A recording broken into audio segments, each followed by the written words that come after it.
أعوذ بالله من شرور أنفسنا ومن سيئات أعمالنا من يهده الله فلا مضل له ومن يضلله فلا هادي له ونشهد أن سيدنا ومولانا محمدا عبده ورسوله أما بعد أعوذ بالله من الشيطان الرجيم بسم الله الرحمن الرحيم إن هذا القرآن يهدي للتي هي أقوم صدق الله العظيم وأنا على ذلك من الشاهدين رب اشرح لي صدري ويسر لي أمري واحلل عقدة من لساني يفقهوا قولي قالوا سبحانك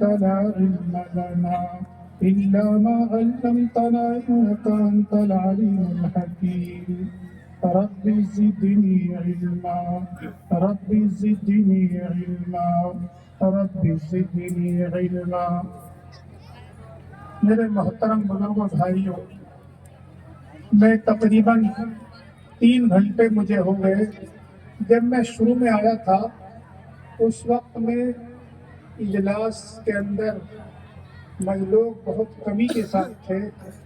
مجھے مایوسی ہوئی کہ اتنے تھوڑے سے لوگ یہاں ہیں، بلکہ بچے ہی تھے، گاؤں والے نہیں تھے۔ مجھے بڑی مایوسی ہوئی، لیکن ڈاکٹر صاحب نے بتایا کہ اصل اجلاس وہ ظہر کے بعد ہوگا۔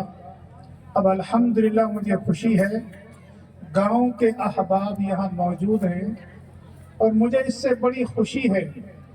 میں دیکھ رہا ہوں بہت دیر سے گاؤں والے مدرسے کے تعاون میں بڑھ چڑھ کر حصہ لے رہے ہیں، مجھے بڑی خوشی ہے۔ کوئی 10,000 روپے دے رہا ہے، کوئی 50,000 روپے دے رہا ہے، کوئی 1,00,000 روپے دے رہا ہے۔ میں نے ڈاکٹر صاحب سے معلوم کیا، بھئی آپ جلسہ کرتے ہیں، جلسے سے کوئی فائدہ بھی ہوتا ہے؟ میں نے یہ بات اس لیے پوچھی تھی، جب میں آیا تھا اس وقت میں تقریباً 11:30 بج رہے تھے، لوگ تھے ہی نہیں یہاں۔ میں نے کہا بھی جلسے سے کوئی فائدہ بھی ہے؟ تو ڈاکٹر صاحب نے بڑے اطمینان کے ساتھ مجھ سے فرمایا کہ ہاں الحمدللہ جلسے سے فائدہ ہوتا ہے اور گاؤں والے بھرپور تعاون کرتے ہیں۔ بڑے اطمینان کے ساتھ انہوں نے جواب دیا۔ اب میں خود اپنی آنکھوں سے دیکھ رہا ہوں، الحمدللہ لوگ بڑھ چڑھ کر حصہ لے رہے ہیں۔ یہ یقینی طور پر دین سے تعلق کی بات ہے، مدرسے سے تعلق کی بات ہے۔ آپ حضرات مدرسے سے تعلق رکھیں گے تو یہ حضرات بہت اچھی طرح مدرسے کی اور بچوں کی خدمت کر پائیں گے۔ میں ڈاکٹر صاحب کو بہت دنوں سے جانتا ہوں، یہ میرے ساتھی بھی ہیں، تقریباً 31 سال سے آپ کے یہاں کام کر رہے ہیں۔ میں نے ان سے کہا ماشاءاللہ آپ مضبوطی کے ساتھ جمے ہوئے ہیں۔ یہ بات اس لیے کہہ رہا ہوں، آپ حضرات ان کا بھرپور تعاون کر رہے ہیں اور بڑی دل جمعی کے ساتھ یہ کام کر رہے ہیں۔ آپ حضرات جتنا ان کا تعاون کریں گے اتنی دل جمعی کے ساتھ یہ آپ کی اور گاؤں والوں کی اور بچوں کی یہ خدمت کریں گے اور کر رہے ہیں۔ مجھے بڑی خوشی ہے گاؤں کے احباب سے کہ ماشاءاللہ بڑھ چڑھ کر حصہ لے رہے ہیں۔ میں نے قرآن کریم کی آیت پڑھی، اسی کی روشنی میں مجھے چند باتیں عرض کرنی ہیں۔ میرے بعد میں حضرت قاری صاحب تشریف فرما ہے، ان کا بیان ہوگا، تفصیلی بیان ہوگا۔ میں اس آیت کی روشنی میں چند باتیں عرض کرنا چاہتا ہوں جو میرے دل کی آواز ہے۔ میں نے قرآن کریم کی آیت پڑھی، اس کا ترجمہ یہ ہے، بے شک قرآن کریم سیدھا راستہ بتلاتا ہے۔ واقعہ یہی ہے، جو لوگ قرآن کریم پر عمل کرتے ہیں وہ ہدایت پر ہیں، اور جو لوگ قرآن کریم پر عمل نہیں کرتے وہ ہدایت پر نہیں ہیں۔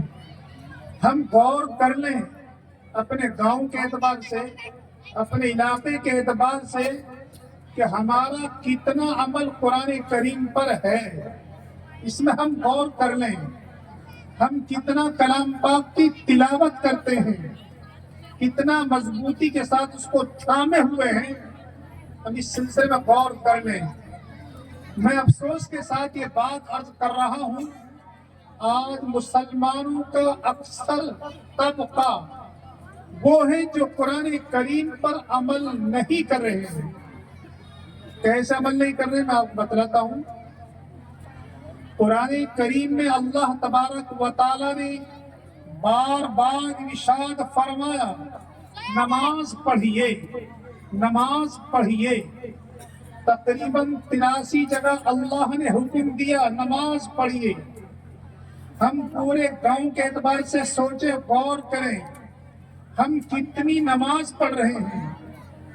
ہم مسلمان ہوتے ہوئے میں افسوس کے ساتھ یہ بات کہہ رہا ہوں، کل 5% مسلمان ہیں جو نماز پڑھ رہے ہیں. بلکہ یہ تو میں نے زیادہ بتا دیا، مشکل سے 3% ہوں گے جو پابندی کے ساتھ نماز پڑھ رہے ہیں. ہم غور کریں ہمارا عمل قرآن کریم پر ہے یا نہیں.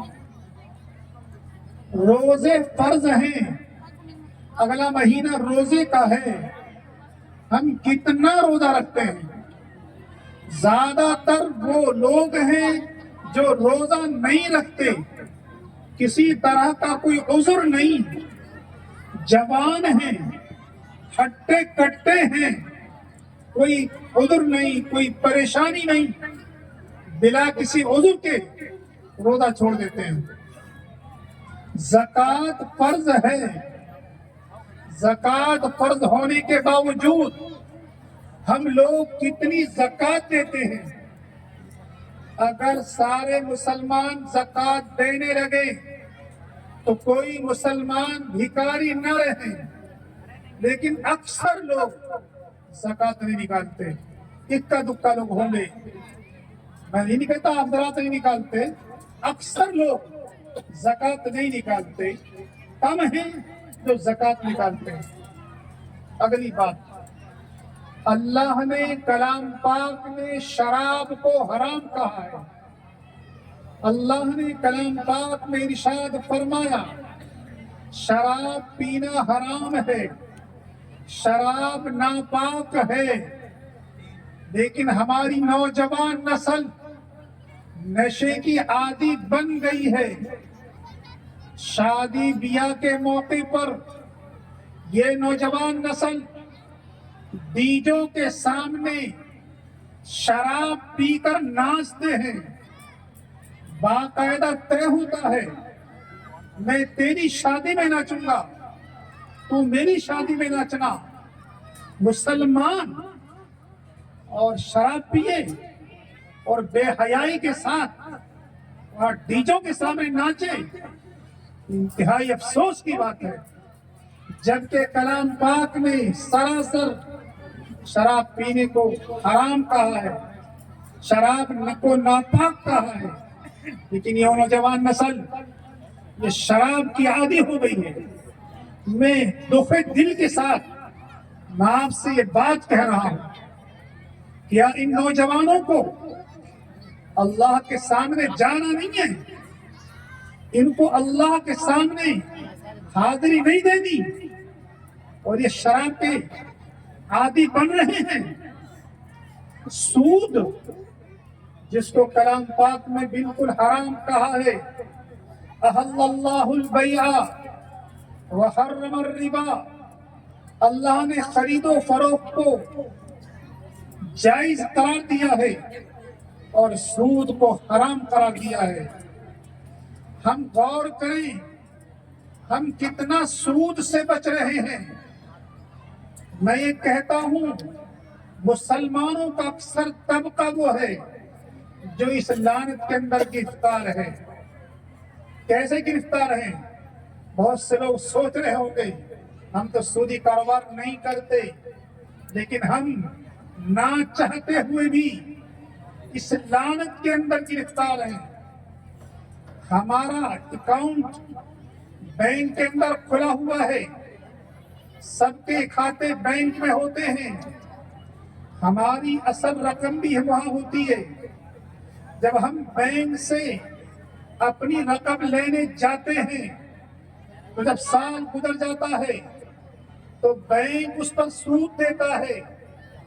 بہت سے تو اللہ کے نیک بندے ہیں جو سودی رقم کو غریبوں پر بغیر ثواب کے خرچ کرتے ہیں، بہت سے اللہ کے نیک بندے ہیں، لیکن زیادہ تر مسلمان وہ ہیں جو اپنی اصل رقم بھی لے کر آتے ہیں اور وہاں سے جو سودی رقم ملتی ہے اس کو بھی لے کر آتے ہیں اور اپنے اوپر خرچ کر لیتے ہیں، اس میں تمیز نہیں کرتے۔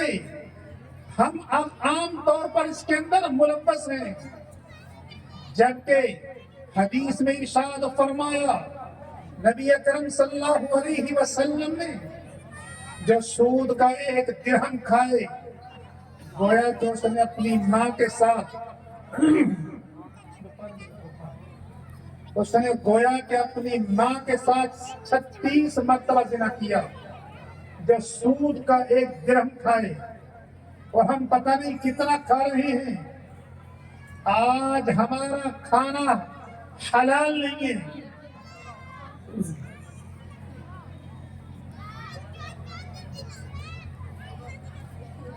آج ہمارا کھانا حلال نہیں ہے، ہمارا کھانا حرام ہے۔ اس لیے اللہ سے ہم دعا کرتے ہیں، ہماری دعا قبول نہیں ہوتی، وجہ اس کی یہی ہے کہ ہمارا کھانا حلال نہیں ہے۔ اگر حرام کا ایک لقمہ ہمارے پیٹ میں جائے تو 40 دن تک اس کا اثر رہتا ہے، اور پتہ نہیں ہم کتنا حرام کھا رہے ہیں۔ معاف فرمائیں، میں چودھری صاحبان سے یہ بات بڑے دکھ دل کے ساتھ عرض کر رہا ہوں۔ دعا کے قبول ہونے کے لیے شرط ہے حلال کھانا۔ اگر ہمارا کھانا حلال ہوگا تو ہماری دعا قبول ہوگی، اگر ہمارا کھانا حلال نہیں ہے، ہم کتنی دعا کر لیں ہماری دعائیں قبول نہیں ہوں گی۔ بہت سے لوگ یہ کہتے ہیں ہم اللہ سے بہت گڑ گڑا کر دعا مانگتے ہیں، ہماری دعائیں قبول نہیں ہوتی۔ دعا کیسے قبول ہو جب ہمارا کھانا حلال نہیں ہے؟ مجھے ایک واقعہ یاد آیا، ایک صحابی نبی اکرم صلی اللہ علیہ وسلم کے پاس تشریف لائے اور آ کر کے یہ عرض کیا، یا رسول اللہ صلی اللہ علیہ وسلم، آپ میرے لیے دعا فرما دیجئے، میں مستجاب الدعوات ہو جاؤں، یعنی جو بھی دعا قبول کروں، جو بھی دعا کروں میری دعا قبول ہو جائے۔ یہ انہوں نے اللہ کے رسول صلی اللہ علیہ وسلم سے یہ درخواست کی۔ نبی اکرم صلی اللہ علیہ وسلم نے ان کے لیے خاص طور پر دعا نہیں فرمائی، بلکہ اگر آپ چاہتے تو ان کے لیے دعا فرما دیتے، لیکن ایسی بات ارشاد فرمائی جو سارے مسلمانوں کے لیے وہ قیمتی نسخہ ہے۔ ایسی بات ارشاد فرمائی، حضرت نبی اکرم صلی اللہ علیہ وسلم نے